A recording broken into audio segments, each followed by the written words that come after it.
Many years ago, I watched a talk show. One of the ones where you tell the whole world things you wouldn't normally say to your closest friends, but somehow on television you are able to do that. And this particular one was about relationships, how romantic relationships, how the rules have changed or whether we have any rules whatsoever.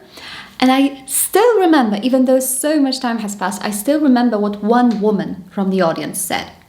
When the host asked her whether she believed in chastity, fidelity, one marriage till death do us part, and so on and so forth, and whether she would like something like that for herself, she said, well, when I have a look around, I think that these days it doesn't make sense. Now, the reason I remember it so well after all these years is I think because I was surprised that she didn't say what she personally believed in. She didn't say what she wanted for herself, but instead, her frame of reference was the common practice, what the common practice was, and not what she would like it to be.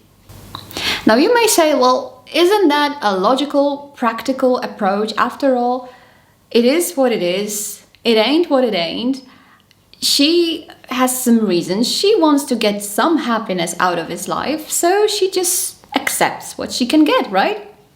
Well, not really, because no matter how many happy couples she knew herself from her own experience, judging by her friends' experience, or no matter how many failed marriages she knew from the media, still there are at least three types of couples, types of marriages. So there are couples who are unhappy together and they divorce. There are those who are unhappy together and they don't. But there are still happy couples who are happy together and they stay together. And the question was not how many couples do you know that actually enjoy a stable, good marriage, but whether she would like something like that for herself. I think one of the biggest traps in life is to live not from the place of what you have to offer, but from the place of what everybody else is offering you. And obviously, we do live in an environment, we need to respond to it somehow, but if we only compare ourselves to other people that we have around, or only to what's possible in the lives, what seems to be possible in the lives of other people, then we can lose ourselves in the process and we may never get to our perfect destination. Well, if you come to think of it, any type of progress at any point in history was only possible because there was at least one person who said, is that all there is? We can do better than that. And it's not about being overly idealistic, it's not about demanding perfection from yourself or from other people, but it's about seeing things in a different light. Not only what is, but also what could be. This Sunday we are meditating Mark 9 verses 2 to 10. After 6 days, Jesus took Peter, James and John with him and led them up a high mountain where they were all alone. There he was transfigured before them. His clothes became dazzling white, whiter than anyone in the world could bleach them. And there appeared before them Elijah and Moses, who were talking with Jesus. Peter said to Jesus, "Rabbi, it is good for us to be here. Let us put up 3 shelters, one for you, one for Moses, and one for Elijah." He did not know what to say, they were so frightened. Then a cloud appeared and enveloped them, and a voice came from the cloud. "This is my son whom I love. Listen to him." Suddenly, when they looked round, they no longer saw anyone with them except Jesus. As they were coming down the mountain, Jesus gave them orders not to tell anyone what they had seen until the Son of Man had risen from the dead. They kept the matter to themselves, discussing what rising from the dead meant.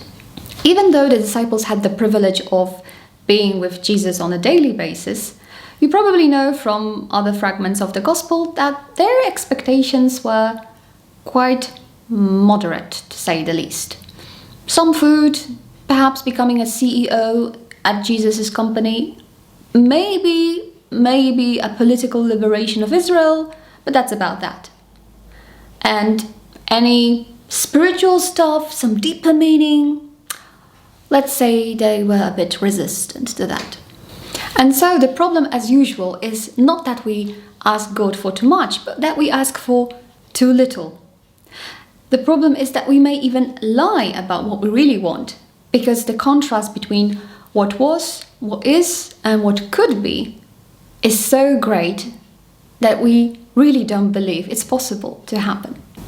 In fact, we may get so used to failure that if we finally succeed, we can experience that as a loss of identity.